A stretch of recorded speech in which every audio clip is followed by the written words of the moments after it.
Hi, this is Sandra Henry Stocker, author of the Unix as a Second Language blog on Network World. In this Linux tip, we're going to look at Expect. It's a tool that allows you to automate interactions with other scripts so that you can run them with a set of predefined answers. For a super simple example, say you have a script called ask00 that looks like this. And you can see it just asks how you're doing and reads whatever answer you provide. Now say you want another script to run this script for you and tell it that you're okay. So you prepare a script that looks like this one. And this expect script is going to run ask00, is going to be looking for how are you doing, and then we'll send the response okay with a character return. So let's go ahead and run that script and see how it looks.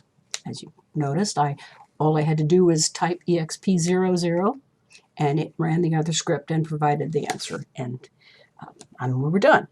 Now, of course, in the real world, rather than in the confines of a 2-minute video, the script you're likely to be running is going to ask a lot more questions and do some real work. You can, however, provide as many expect and send lines in your script as are needed to get the job done. There's also something called auto-expect that I'll describe in another 2-minute video.